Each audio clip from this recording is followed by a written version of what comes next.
बच्चों, कैसे हैं? लास्ट क्लास में हमने वीबीटी के लिमिटेशंस तक देख लिया था। वीबीटी क्या कहती है वो हमने देखा, ओवरलैपिंग ऑफ एटॉमिक ऑर्बिटल्स पे बेस्ड है, और उसके लिमिटेशंस भी देखे कि O2 वीबीटी कहता है O2 डायामैग्नेटिक है, बट एमओटी कहता है, आगे जाके हमें पता चलेगा कि O2 पैरामैग्नेटिक है, और O2 पैरामैग्नेटिक होता है विद 2 अनपेयर्ड इलेक्ट्रॉन्स।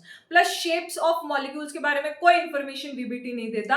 हम देखते हैं वही shape of polyatomic molecules like CH4NH3H2O, ऐसे बहुत सारे मॉलिक्यूल्स के शेप को एक्सप्लेन करने के लिए हमने हाइब्रिडाइजेशन कॉन्सेप्ट क्या करा, साइंटिस्ट ने इंट्रोड्यूस किया। इससे पहले और क्या एक्सप्लेनेशन और क्या लिमिटेशंस थे वीबीटी के?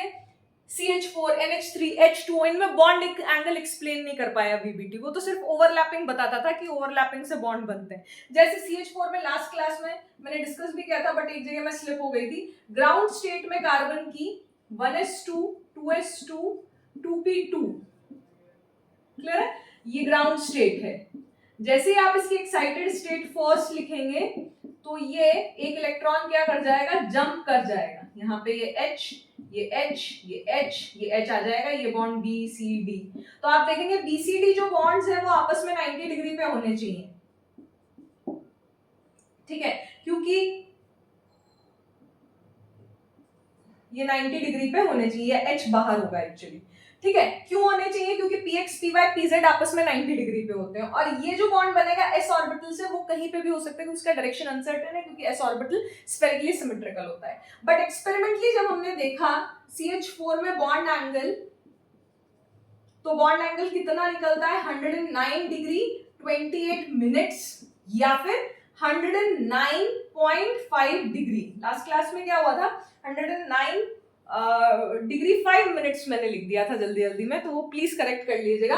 एक ही बात है, आप ये बोले या ये बोले, एक ही बात है। 109 डिग्री 28 मिनट्स बोले या 109 डिग्री 109.5 डिग्री बोले, 109 डिग्री 28 मिनट्स बोले, एक ही बात है। 6 बॉन्ड एंगल्स होते हैं CH4 के, ठीक है। नेक्स्ट क्लास में उनसे प्रॉप से भी देखेंगे कि कैसे है 6 बॉन्ड एंगल्स। तो CH4 में बॉन्ड एंगल जो आया 109 डिग्री 28 मिनट्स आया, और हम जो वीबीटी से एक्सप्लेन करते हैं उससे बॉन्ड एंगल कितना आता है? 90 डिग्री। तो डेफिनेटली वीबीटी उसे एक्सप्लेन नहीं कर पाई, और इसी वजह से, तो इसका मतलब इसके शेप को एक्सप्लेन नहीं कर पाई। तो पता नहीं क्या शेप बता रहा था 90 डिग्री पे, बट एक्चुअल में उसका शेप टेट्राहेड्रल है, ज्योमेट्री उसकी टेट्राहेड्रल है। तो उन शेप्स को एक्सप्लेन करने के लिए, इसी तरीके से वाटर में भी जो एंगल है वो 104.5 डिग्री होता है। कितना होता है? 104.5 डिग्री होता है, और यहाँ पे 107 डिग्री होता है बॉन्ड एंगल NH3 में। तो ये सब कुछ एक्सप्लेन हाइब्रिडाइजेशन कंसेप्ट इंट्रोड्यूस करने के बाद हुआ। बेसिकली हाइब्रिडाइजेशन कंसेप्ट एक हाइपोथेटिकल कंसेप्ट है, द मोस्ट इंपॉर्टेंट थिंग। ऐसा नहीं है कि देखा गया है, हम एक्सपेरिमेंटल बॉन्ड एंगल्स को या एक्सपेरिमेंटल ज्योमेट्री को एक्सप्लेन करने के लिए हम हाइब्रिडाइजेशन का यूज करते हैं। हाइब्रिड क्या होता है? हाइब्रिड जीन्स में भी यूज किया जाता है, हाइब्रिड वेजिटेबल्स भी आते हैं। दो डिफरेंट लोगों को मिला के दो डिफरेंट सीड्स को मिला के एक न्यू सीड जनरेट होती है, ठीक है। उसमें दोनों के कैरेक्टरिस्टिक्स होंगे। तो यहाँ पे भी हम एटॉमिक ऑर्बिटल्स को हाइब्रिडाइज करेंगे। तो एक एटॉमिक ऑर्बिटल S है, एक एटॉमिक ऑर्बिटल P है। तो नया क्या होगा जिसमें दोनों के कैरेक्टर होंगे, S ऑर्बिटल के भी कैरेक्टर होंगे और P ऑर्बिटल के भी कैरेक्टर होंगे, क्लियर है? तो ये सब गलतियां थी वीबीटी की, जो कि एक्सप्लेन करी जा रही है हाइब्रिडाइजेशन कंसेप्ट के द्वारा। Hybridization it's a hypothetical concept, is a hypothetical concept.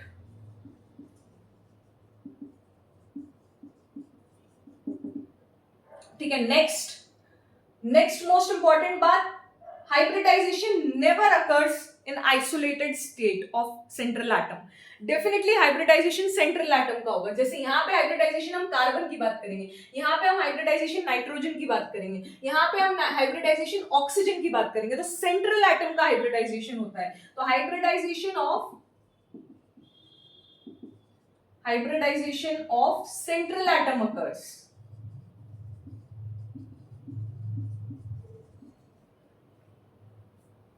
only at the time of bond formation. Only at the time of bond formation. सिर्फ बॉन्ड फॉर्मेशन के दौरान ही हाइब्रिडाइजेशन होगा। Hybridization concept is not valid hybridization concept not occurs in isolated atoms. Isolated atoms में hybridization concept occur नहीं होगा, हमेशा at the time of bond formation, जब बॉन्ड बन रहा होगा। आप खुद देखिए, अभी जो हमने बात करी CH4 की, हमने कहा 90 डिग्री बॉन्ड एंगल्स होंगे उन तीनों PX PY PZ के बीच में। जैसे ही 90 डिग्री बॉन्ड एंगल्स बने, 90 डिग्री बॉन्ड एंगल्स बने, तो उनमें क्या हुआ, रिपल्शन हुआ। और एक्सपेरिमेंटल तो क्या एंगल 109 डिग्री 28 मिनट्स, तो जब उनमें रिपल्शन हुआ तो वो अपने आप को कैसे अरेंज कर लिया उन्होंने, 109 डिग्री 28 मिनट्स के डिस बॉन्ड एंगल पे अरेंज कर लिया चारों बॉन्ड्स ने अपने आप को CH4 में। जब अपने आप को अरेंज किया तो 109 डिग्री 28 मिनट्स में तो जो बॉन्ड होगा वो उसमें प्योर एटॉमिक ऑर्बिटल तो होगा नहीं वो। इसका मतलब उसमें कुछ s ऑर्बिटल के भी कैरेक्टरिस्टिक आ चुके हैं और p ऑर्बिटल के भी कैरेक्टरिस्टिक आ चुके हैं। तो eight the time of bond formation क्या हुआ, रीडिस्ट्रीब्यूशन हुआ एनर्जी का। S और P के ऑर्बिटल्स का क्या हुआ, रीडिस्ट्रीब्यूशन हुआ उस नए बॉन्ड में। यहां से यहां पहुंचने में जो ये CH बॉन्ड था, जहां पे 90 डिग्री एंगल थे, क्लियर है, यहां से यहां पहुंचने में, और जो चौथा है वो अनसर्टेन है, यहां से यहां पहुंचने में, क्योंकि ये pure s orbital, pure p orbital, pure p orbital थे, यहां पे जो ये बॉन्ड्स बने, इनमें कुछ परसेंटेज s कैरेक्टर होगा प्लस कुछ परसेंटेज p कैरेक्टर होगा, तभी जाके एंगल 90 डिग्री से चेंज होके 109 डिग्री 28 मिनट्स पे पहुंच गया। 109 डिग्री 28 मिनट्स पे बॉन्ड एंगल पहुंच गया। इसका मतलब इस बॉन्ड में दोनों के कैरेक्टर्स हैं, परसेंटेज s कैरेक्टर के भी और परसेंटेज p कैरेक्टर के भी। इज इट क्लियर, समझ में आया, क्लियर है। तो यहां से यहां पहुंचने के में रीडिस्ट्रीब्यूशन हुआ एनर्जी का, किसकी एनर्जी का, एटॉमिक ऑर्बिटल्स की एनर्जी का रीडिस्ट्रीब्यूशन हुआ, और s और p ऑर्बिटल्स आपको मिलेंगे, इंटरमिक्सिंग हो गई। हम ये कह रहे हैं कि इंटरमिक्सिंग हो गई, ऐसा हुआ देखा नहीं गया, बट यही कंसेप्ट है कि भाई s, क्योंकि इस बॉन्ड एंगल को कैसे एक्सप्लेन किया जाए, इस शेप को कैसे एक्सप्लेन किया जाए कि भाई यहाँ पे प्योर p ऑर्बिटल्स थे, प्योर s ऑर्बिटल थे, वो आपस में मिक्स हुए होंगे, नहीं तो 90 डिग्री एंगल रह जाता। जब हमें एंगल 109 डिग्री 28 मिनट्स मिला है, तो डेफिनेटली ये एंगल, ये बॉन्ड्स किसी और बॉन्ड्स में चेंज हुए हैं, किसी और स्पेस में ओरिएंट ही हुए हैं ना, ये बॉन्ड्स स्पेस में किसी पर्टिकुलर डायरेक्शन में ओरिएंट हुए हैं, तो उनमें दोनों कैरेक्टर्स हैं, that is percentage s character and percentage p character, that is redistribution of energy. Is it clear? So it is the process of, what is hybridization? Write down. It is the process of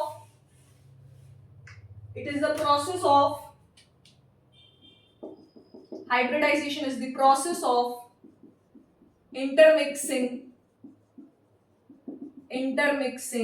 of pure atomic orbitals. किसके pure atomic orbitals, central atom के is the process of intermixing of pure atomic orbitals of central atoms having same energy, या तो उन orbitals की same energy होगी और differ slightly in energy, या फिर उनमें बहुत कम डिफरेंस होगा, slightly in energy, to form equal number of hybrid orbitals,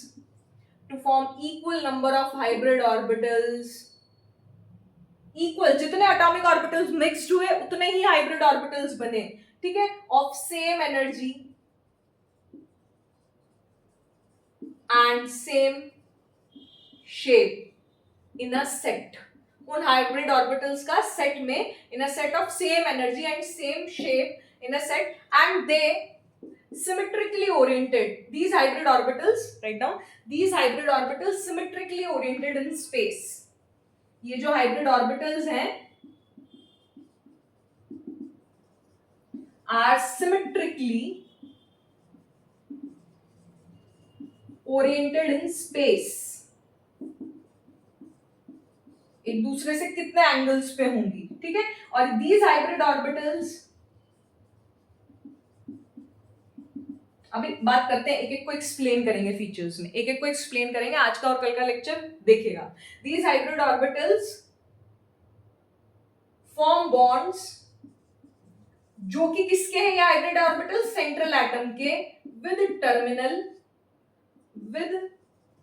terminal atoms. जैसे यहां पे CH4 में ये इसका हाइब्रिडाइजेशन हुआ, इसका हाइब्रिडाइजेशन sp3 होता है, और इसने टर्मिनल एटम्स जो कि 4 हाइड्रोजन है उनके साथ क्या बनाया, बॉन्ड बनाया। So it is a process of intermixing of pure atomic orbitals of central atom having same energy और differ slightly energy to form equal number of hybrid orbitals, same energy and same shape in a set. Clear है? And these hybrid are symmetrically oriented in space.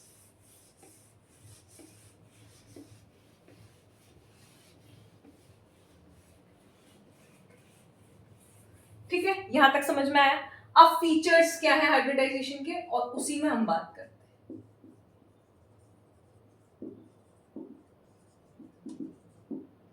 ठीक है, पहला feature क्या है? ठीक है, any atomic orbital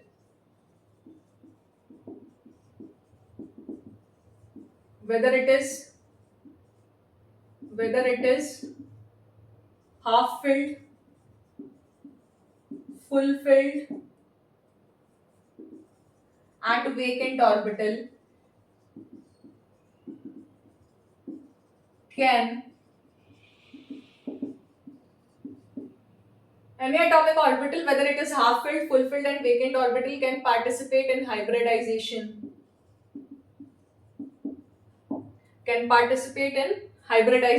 कोई से भी एटॉमिक ऑर्बिटल्स मिक्स हो सकते हैं, चाहे उनमें एक इलेक्ट्रॉन हो, चाहे उनमें 2 इलेक्ट्रॉन है, चाहे वो एम्प्टी हो, वेकेंट हो, can participate in hybridization. But these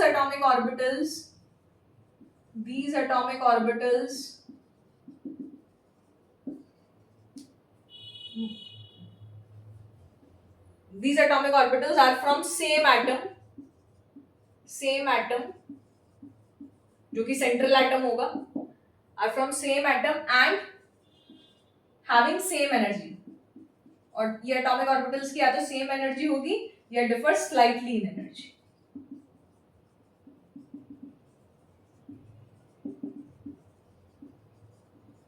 clear है? ठीक है, नेक्स्ट। ठीक है, number of atomic orbitals hybridize gives same number of hybrid orbitals.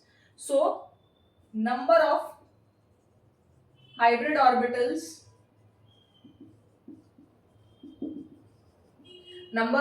orbitals formed is equal to the pure atomic orbitals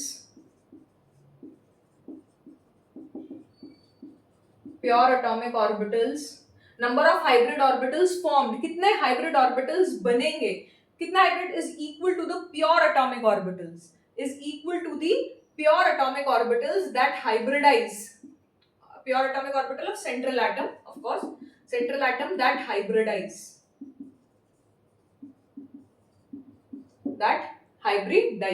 वो प्योर एटॉमिक ऑर्बिटल्स कितने हैं, is equal to the number of pure atomic orbitals that hybridize। Clear है? जैसे दो atomic orbital mixed हुए, जैसे S और P mixed हुए, तो 2 sp बनेंगे, 2 sp हाइब्रिड ऑर्बिटल बनेंगे। Is it clear? अगर sp3d2 किसी का हाइब्रिडाइजेशन है तो 1 s 3 p 2 d, कितने हुए टोटल?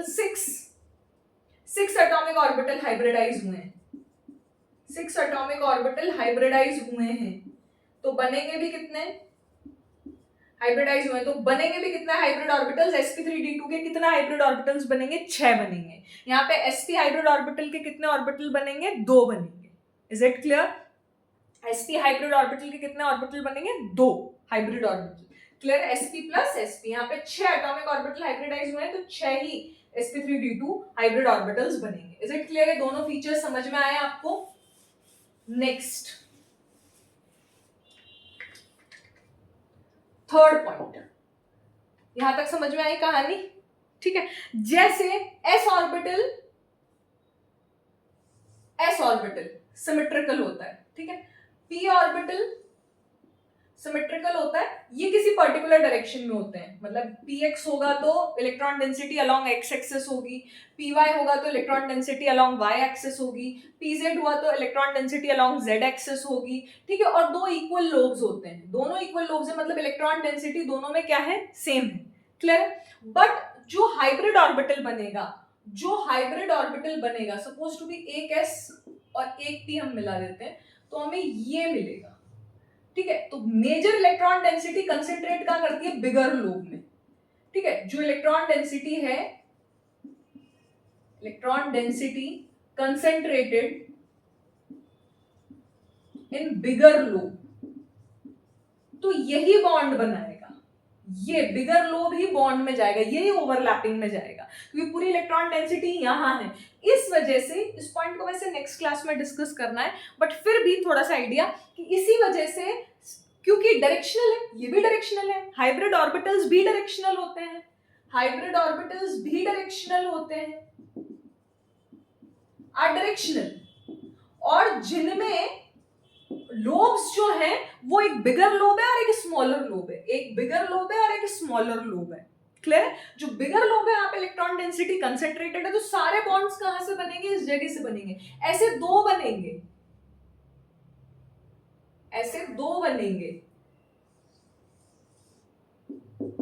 दो ऐसे ऑर्बिटल्स बनेंगे। इज इट क्लियर, समझ में आया। क्योंकि दो, एक s और एक p मिक्स्ड हुआ है तो दो sp हाइब्रिड ऑर्बिटल्स बनेंगे, और हाइब्रिड ऑर्बिटल्स डायरेक्शनल होते हैं, इसका मतलब ये स्ट्रॉन्ग ओवरलैपिंग शो करेंगे और अच्छे बॉन्ड्स बनाएंगे, स्ट्रॉन्गर बॉन्ड्स बनाएंगे। तो हाइब्रिड ऑर्बिटल्स ज्यादा स्ट्रॉन्गर बॉन्ड बनाते हैं as compared to pure atomic orbitals. Hybrid orbitals form stronger bonds, right down hybrid orbitals.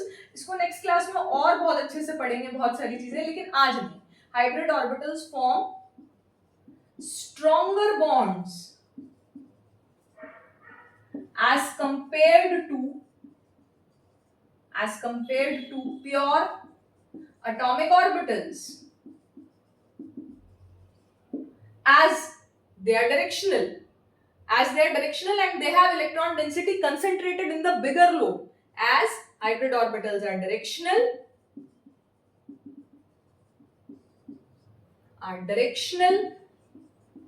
and electron density in hybrid orbitals concentrated in bigger lobes. In hybrid orbitals concentrated in bigger lobes. Bigger lobes का मतलब है कि वो overlapping, so strong overlapping. Strong या extent of overlapping is more. क्योंकि electron density ज्यादा है. Extent of overlapping is more. Clear? समझ में आया? ठीक है, ये चीज समझ में आई? ठीक है, अच्छा, अब p ऑर्बिटल भी तो डायरेक्शनल है मैम, ठीक है, s ऑर्बिटल डायरेक्शनल नहीं है, बट p ऑर्बिटल भी डायरेक्शनल है, तो आप कैसे कह सकते हो कि हाइब्रिड ऑर्बिटल उससे अच्छा बॉन्ड बनाएंगे? देखो, p ऑर्बिटल में इलेक्ट्रॉन डेंसिटी दोनों लोब्स में बराबर है, क्योंकि दोनों लोब्स इक्वल हैं, लेकिन यहाँ पे इलेक्ट्रॉन डेंसिटी किसी एक पर्टिकुलर लोब में ज्यादा है, तो ये stronger overlapping, extent of overlapping यहाँ ज्यादा होगा, ये स्ट्रॉन्गर बॉन्ड्स बनाएगा as compared to pure p atomic orbital, क्योंकि वहां पे इलेक्ट्रॉन डेंसिटी दोनों में सेम है, तो वहां पे इतना अच्छा बॉन्ड नहीं बनेगा जितना अच्छा यहाँ बनेगा, और इसको विद एग्जांपल बॉन्ड एनर्जी से नेक्स्ट क्लास डिस्कस करेंगे। क्लियर है? C2H2 C2H4 C2H6 में। लेकिन अभी ये बात ध्यान रखें कि हाइब्रिड ऑर्बिटल्स स्ट्रॉन्गर बॉन्ड्स बनाते हैं as compare to pure atomic orbitals, as hybrid orbitals directional होते हैं और इलेक्ट्रॉन डेंसिटी कंसेंट्रेटेड होती है किसी एक लोब में, दैट इज बिगर लोब हो जाएगा वो। क्लियर है? ये चीज ध्यान रखिएगा। अब ये हाइब्रिड ऑर्बिटल्स क्या होते हैं, कैसे शेप डिफाइन होता है, इसको क्या है नेक्स्ट क्लास में, इसको भी, लेकिन फिर भी एक आइडिया कि हाइब्रिड ऑर्बिटल्स अपने आप को अरेंज करेंगे स्पेस में, ये सब कुछ एनसीईआरटी में भी दे रखा है। ये हाइब्रिड ऑर्बिटल्स अगर 2 हैं तो अपने आप को अरेंज करेंगे, 3 है तो अपने आप को अरेंज करेंगे, 4 है तो अपने आप को हाइब्रिड ऑर्बिटल्स अरेंज करेंगे, 5 है तो अपने आप को अरेंज करेंगे, 6 है तो अपने आप को अरेंज करेंगे, 7 है हाइब्रिड ऑर्बिटल्स तो अपने आप को अरेंज करेंगे, और इस तरीके से अरेंज करेंगे ताकि उन हाइब्रिड ऑर्बिटल्स में जब वो बॉन्ड बनाए तो उनमें रिपल्शन मिनिमम हो, जो सी एच बॉन्ड में 90 डिग्री पे जो रिपल्शन हो रहा था वो क्यों गया 109 डिग्री 28 मिनट्स पे, ताकि उनमें मिनिमम रिपल्शन हो। तो वो एक पर्टिकुलर शेप एक्वायर कर लेंगे एक पर्टिकुलर हाइब्रिडाइजेशन के लिए। जैसे हाइब्रिडाइजेशन एसपी के लिए एक पर्टिकुलर ज्योमेट्री है, हाइब्रिडाइजेशन टाइप ऑफ हाइब्रिडाइजेशन 3 के लिए दैट इज sp2 के लिए स्टेरिक नंबर बोल रही हूं मैं, वो भी डिस्कस करेंगे स्टेरिक नंबर क्या होता है। हाइब्रिडाइजेशन sp2 के लिए ट्राइगोनल प्लेनर ज्योमेट्री है, हाइब्रिडाइजेशन sp3 के लिए ज्योमेट्री टेट्राहेड्रल या स्क्वायर प्लेनर होगी। तो वो अपने आप को सारे बॉन्ड पेयर्स, सारे हाइब्रिड ऑर्बिटल्स अपने आप को ऐसे अरेंज कर रहे हैं कि जब वो बॉन्ड बने तो उनमें मिनिमम रिपल्शन हो। ये सब कुछ प्रोसेस एक साथ होता है, ठीक है। वो बॉन्ड बनना, आपस में अरेंज होना, ये सब कुछ साथ हो रहा है, ठीक है। ऐसा नहीं है पहले से कोई तैयारी करके बैठा है कि मुझे स्क्वायर प्लेनर बनाना है और मुझे ये बनाना है। जिस फॉस्फोरस है, फॉस्फोरस को फ्लोरीन दिया आपने सफिशिएंट अमाउंट में तो PF5 बना। तो ज्योमेट्री क्या हुई, ट्राइगोनल बाइपिरामिडल ज्योमेट्री, तो अपने आप को वैसे अरेंज करेंगे। क्लियर है, यहाँ तक समझ में आया आप लोगों को? तो ये चीज आपको समझ में आनी चाहिए। वो जो ज्योमेट्री पर्टिकुलर शेप आया, उनका पर्टिकुलर ज्योमेट्री आई, वो डिस्कस करनी है। अब हाइब्रिडाइजेशन कैसे निकालें, तो टाइप ऑफ हाइब्रिडाइजेशन कैसे निकालें देखें। Type of hybridization, fourth point,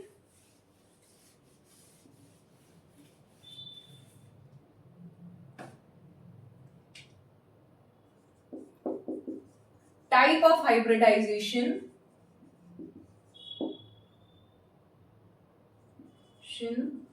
is calculated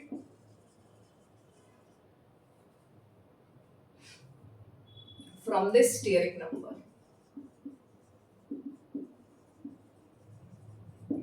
ठीक है, टाइप ऑफ। अब स्टेरिक नंबर क्या होता है, वैसे जरूरत नहीं है बट फिर भी, number of sigma bond pairs plus number of lone pairs, number of sigma bond pairs plus number of lone pairs, that is number of atoms attached to the central atom। ठीक है, ये number of atoms bonded to the central atom। ठीक है, कितने atoms bonded है central atom से, plus number of lone pairs surrounding the central atom। एक ही बात है, ठीक है। Number of lone pair surrounding the central atom, number of atoms bonded to the central atom. तो ये स्टेरिक नंबर है, number of sigma bond pairs plus number of lone pairs. अब हम बात कर रहे हैं कैसे कैलकुलेट करना है, तो it is number of sigma bond pairs plus number of lone pairs, उसे स्टेरिक नंबर कहते हैं। तो टाइप ऑफ हाइब्रिडाइजेशन अगर 2 है, कैलकुलेट करते हैं स्टेरिक नंबर से, अगर 2 है तो क्या होगा हाइब्रिडाइजेशन, ठीक है। 3 है तो क्या होगा, 4 है तो क्या होगा, 5 है तो क्या होगा, 6 है तो क्या होगा, 7 है तो क्या होगा। तो ये हम बात करने जा रहे हैं आज, तो write down.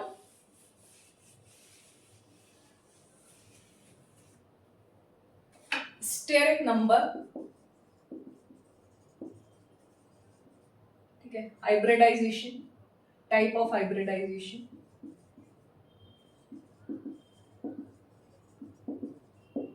Type of hybridisation और geometry. Is it visible to you? Yes, ठीक है। स्टेरिक नंबर 2 है, that is number of sigma bond pairs plus number of lone pairs, तो sp है। और यहाँ पे ज्योमेट्री ट्राइगोनल प्लेनर है, क्या है, सॉरी लीनियर है। यहाँ पे ज्योमेट्री क्या है, लीनियर है। लीनियर है मतलब किसी भी वैलेंस शेल के। एक और बात, जो हाइब्रिड ऑर्बिटल्स मिक्स्ड अप होंगे, sorry atomic orbitals mixed up होंगे, हाइब्रिडाइज होंगे, वो या तो वैलेंस शेल के एटॉमिक ऑर्बिटल्स होंगे, ठीक है, या फिर वैलेंस शेल से एक पेनल्टीमेट शेल के होंगे in case of D block elements, वो भी डिस्कस करते हैं। क्लियर है? 2 और अगले साल कोऑर्डिनेशन कंपाउंड्स एक चैप्टर पढ़ेंगे, उसमें तो इनर ऑर्बिटल कॉम्प्लेक्सेस बहुत सारे मिलेंगे, वो भी डिस्कस करते हैं। तो स्टेरिक नंबर 2 है, क्या कहना चाह रही हूँ वो भी पता चल जाएगा। स्टेरिक नंबर 2 है तो टाइप ऑफ हाइब्रिडाइजेशन sp है, मतलब 2 sigma bond pair plus lone pair, sigma bond pair plus lone pair का समेशन कितना आया, 2। क्लियर है? 2 आया तो हाइब्रिडाइजेशन क्या आया, sp, और ज्योमेट्री क्या आई, लीनियर।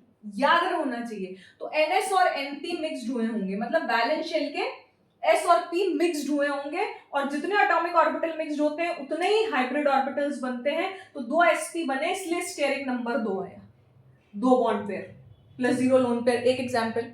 ठीक है, अब स्टेरिक नंबर 3 है तो sp2 दैट इज ns, और कोई से भी, अच्छा ये p कौन सा हो सकता है, कोई सा भी, npy npz कोई सा भी हो सकता है। ये x एक्सिस पे दोनों हाइब्रिड ऑर्बिटल्स बन जाएंगे, y एक्सिस पे बन जाएंगे, ये z एक्सिस पे बन जाएंगे, लीनियर है ना, तो ये x एक्सिस पे दोनों बन जाएंगे। क्लियर है, ये ऐसे बनते हैं। लेकिन अभी ये डिस्कशन अपन कल करेंगे, तो अभी आप सिर्फ लीनियर ज्योमेट्री पे आइए। ठीक है, ns प्लस np2, ये np2 कोई से भी हो सकते हैं, px प्लस py या py प्लस pz या pz plus px, xy yz zx, कुछ भी हो सकते हैं, वही प्लेन हो जाएगा। ये ट्राइगोनल प्लेनर ज्योमेट्री क्या होगी, ट्राइगोनल प्लेनर।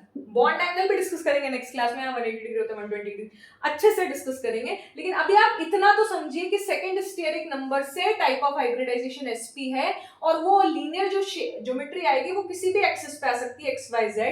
अगर 3 स्टेरिक नंबर है तो sp2 हाइब्रिडाइजेशन है, और ns प्लस np2, क्लियर है, ns plus np2 valence shell के एक s और 2p, वो 2p कोई से भी हो सकते हैं। अगर xy हुए तो ट्राइगोनल प्लेनर xy प्लेन में होगा, वो तीनों बॉन्ड्स जो होंगे वो xy प्लेन में होंगे।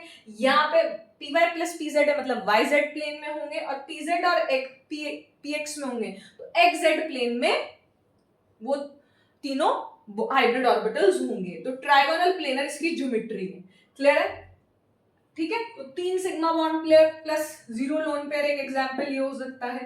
ठीक है, और भी हो सकते हैं। ठीक है, तो ये अपन डिस्कस करेंगे। ठीक है, मतलब 2 sigma bond pair plus 1 lone pair, वो भी हो सकता है, वो सब आगे डिस्कस करना है। बट अभी आप बेसिक समझिए कि अगर sigma bond pair plus lone pair का समेशन 3 आया, उसमें कितने भी बॉन्ड पेयर हो कितने भी लोन पेयर हो, तो sp2 हाइब्रिडाइजेशन है और ज्योमेट्री ट्राइगोनल प्लेनर है। क्या यहाँ तक बात समझ में आती है? अब अगर 4 हैं तो बहुत सारे केसेस बनते हैं, 4 हैं तो बहुत सारे केसेस बनते हैं।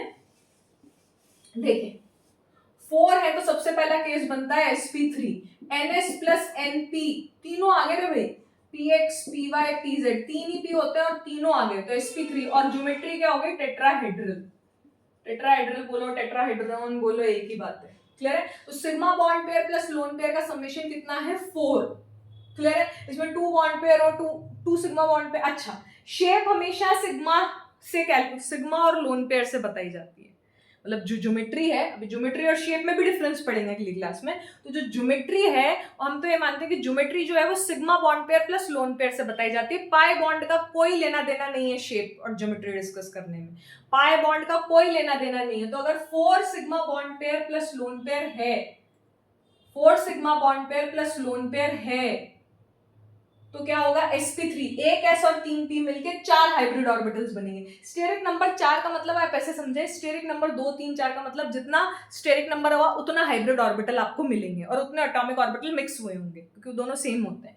क्लियर है, तो टेट्राहेड्रल ज्योमेट्री है।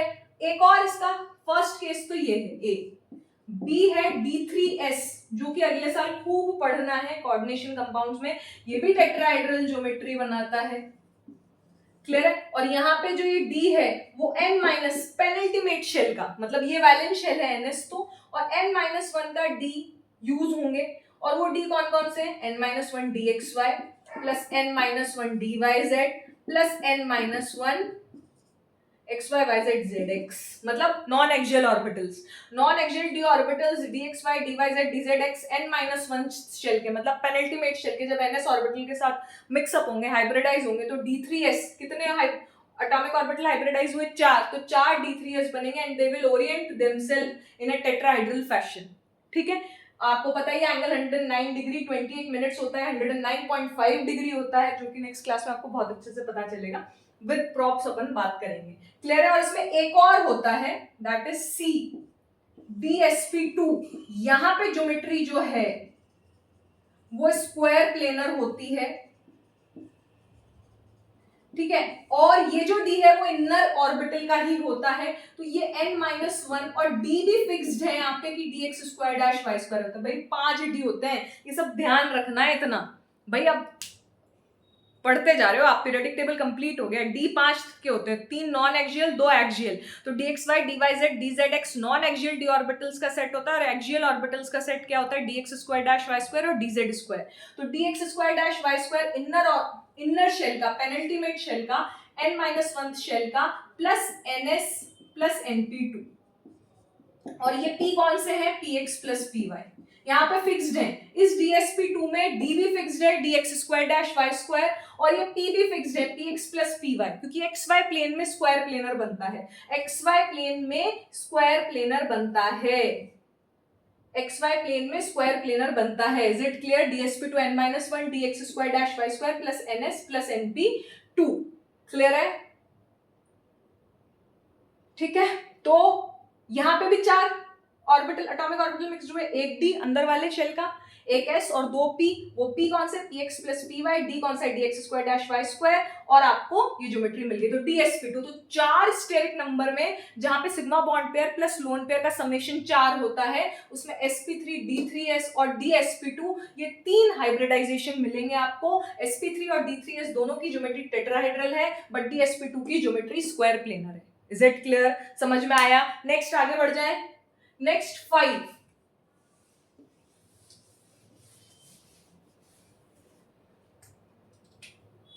5 में भी बहुत मजा आएगा, क्लियर है? 5 में भी जहां पे स्टेरिक नंबर 5 है, sigma bond pair plus lone pair, यहाँ पे dsp3 बन सकता है और sp3d बन सकता है, पहली बात। और यहाँ पे एक और बन सकता है, ये a, ये b में DSP3 बन सकता है और sp3d बन सकता है। मैडम अंतर क्या है? ये जो d है वो अंदर वाले शेल का dz स्क्वायर है प्लस ns है प्लस np, तो तीनों आ गए, px py pz, और अगर ये ns है, np3 है और ndz स्क्वायर, मतलब उसी शेल का, वैलेंस शेल का s, वैलेंस शेल के तीनों p, वैलेंस शेल के dz स्क्वायर, और n माइनस पेनल्टीमेट शेल का अगर n-1 यूज हुआ तो dz square plus ns plus np3, और वैलेंस शेल के ये, तो अगर dz स्क्वायर है तो ज्योमेट्री होगी tbp, ट्रायगोनल बाइपिरामिडल। याद होना चाहिए, कल के लेक्चर में मैं आपको with shape, with diagrams, with सब कुछ बताऊंगी, इनके बॉन्ड एंगल्स, कौन से इक्विवेलेंट हाइब्रिड ऑर्बिटल्स हैं, कौन सा नॉन इक्विवेलेंट सेट है, ये सब डिस्कस करने वाले हैं कल के लेक्चर में। तो ट्रायगोनल बाइपिरामिडल ज्योमेट्री है, क्लियर है? और अगर ये dx square dash y square है और वो भी n-1 का, क्लियर है, प्लस ns है प्लस np3 है, क्लियर है, या फिर ns है प्लस np3 है plus ndx square dash y square, या तो पेनल्टीमेट शेल का, मतलब इनर शेल, वैलेंस शेल से एक अंदर के शेल का n-1 dx square dash y square और वैलेंस शेल के s और p, या फिर वैलेंस शेल के ही तीनों, तो उस केस में ये इसके लिए, ये इसके लिए, तो ज्योमेट्री आपकी बनेगी स्क्वायर पिरामिडल। कल मैं डायरेक्ट लिख दूंगी इसलिए आपको याद होना चाहिए, स्क्वायर पिरामिडल ज्योमेट्री होगी। तो 5 स्टेरिक नंबर पे जहां पे sigma bond pair plus lone pair, अब ये 5 प्लस 0 भी हो सकता है, मतलब लोन पेयर 0 सिग्मा, ये 4 प्लस 1 भी हो सकता है, 3 प्लस 2 भी हो सकता है, ये सब कुछ हो सकता है, क्लियर है? समझ आया इतना? ठीक है, और ये 2 प्लस 3 भी हो सकता है XEF2 में, क्लियर है? तो वो भी डिस्कस करेंगे, क्लियर है? इतना समझ आया आप लोगों को? ठीक है, ये चीजें सब समझने वाली हैं, नेक्स्ट क्लास में डिस्कस करेंगे VSCPR में सब कुछ। अब 6th स्टेरिक नंबर की बात करते हैं। तो 6th स्टेरिक नंबर में एक तो बनता है sp3d2 और एक बनता है d2sp3। यहाँ पे ns np के तीनों, और ये जो d हैं वो n के n dx square dash y square plus n dz square, यही यूज होने हैं। dx स्क्वायर एक्सियल, मतलब n dx square dash y square plus n dz square. Geometry आपकी होगी ऑक्टाहेड्रल या फिर स्क्वायर बाय पिरामिडल। नाम याद होने चाहिए भाई नेक्स्ट क्लास में, ऑक्टाहेड्रल बोलो या स्क्वायर बाय पिरामिडल बोलो, क्लियर है? तो ns प्लस np3 और उसी शेल का वैलेंस शेल का dx square dash y square और dz स्क्वायर, या फिर d2sp3, तो ये इनर शेल के हुए, तो n minus 1 dx square dash y square plus n minus 1 dz square plus ns plus np3। ns plus np3 हो गया वैलेंस शेल के ns और np3 हो गए। इसका भी ऑक्टाहेड्रल और स्क्वायर बाइपिरामिडल ज्योमेट्री होगी, बट पेनल्टीमेट शेल के डी यूज हुए, दोनों पेनल्टीमेट शेल के डी यूज हुए और ns और np3 हुए। ये आपका 6 स्टेरिक नंबर हो गया। 6 स्टेरिक में 6 बॉन्ड पेयर 0 लोन पेयर भी हो सकते हैं, 5 bond pair 1 lone pair, 4 bond pair 2 lone pair, ये सब हम डिस्कस करने जा रहे हैं। बट अभी आप इतना तो ध्यान रखिए। एंड लास्ट 7 स्टेरिक नंबर हुआ तो sp3d3, क्लियर है? ns np के तीनों प्लस n कौन कौन से, dx square dash y square and dz square और n dxy, यही यूज होंगे। जो नॉन एक्सियल ऑर्बिटल है dxy ही यूज होगा, dxy dyz dzx होते हैं तो dxy ही यूज होगा। Is it clear? समझ में आया? ठीक है, तो ns प्लस np3, एक s वैलेंस शेल का तीनों p, d कौन कौन से, x दोनों axial x square dash y square z square और एक नॉन एक्सियल xy, और इसकी ज्योमेट्री होती है पेंटागोनल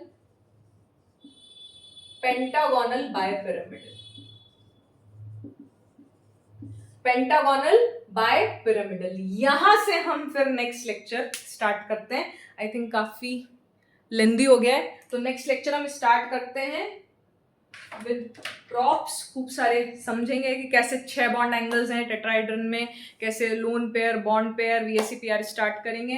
तो दैट्स इट, ये आपका हाइब्रिडाइजेशन है। एक और बात पढ़ेंगे कि स्ट्रॉन्गर बॉन्ड्स हाइब्रिड ऑर्बिटल्स बनाते हैं, ज्यादा स्ट्रॉन्गर बॉन्ड्स बनाते हैं then pure atomic orbitals. S तो नॉन डायरेक्शनल है, तो उससे तो स्ट्रॉन्गर बनाएंगे ही, क्योंकि उसमें कुछ तो p कैरेक्टर है ही।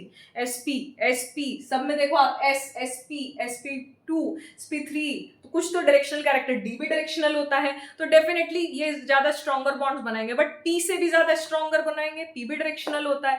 तो डायरेक्शनल तो सभी हैं, लेकिन ज्यादा अच्छी ओवरलैपिंग किसकी है, जहां पे इलेक्ट्रॉन डेंसिटी एक लोब में ज्यादा कंसंट्रेटेड है।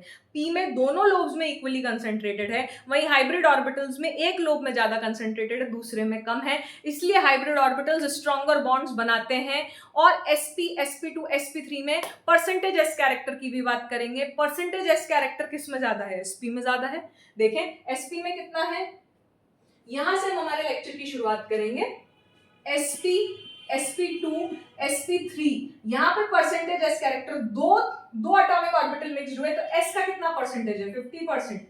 1/2 1/3 1/4, यहाँ पे 25%, यहाँ पे 33.33%, क्लियर है? यहाँ पे 50%। परसेंटेज एस कैरेक्टर बढ़ने का मतलब क्या है, वो न्यूक्लियस के, वो जो हाइब्रिड ऑर्बिटल है, ये जो हाइब्रिड ऑर्बिटल है, इसमें परसेंटेज एस कैरेक्टर का मतलब है कि ज्यादा पेनिट्रेट है न्यूक्लियस की तरफ, मतलब एस ज्यादा न्यूक्लियस के पास है।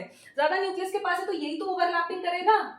अगर इसको H से करनी है, P से करनी है, तो यही तो ओवरलैप करेगा, यही ऑर्बिटल। तो ये न्यूक्लियस के ज्यादा पास होंगे बॉन्डिंग इलेक्ट्रॉन्स, और जब ज्यादा पास होंगे तो उस पर फोर्स ऑफ अट्रैक्शन ज्यादा होगा और वो बॉन्ड ज्यादा मजबूत होंगे। इसलिए sp बॉन्ड्स ज्यादा मजबूत होंगे।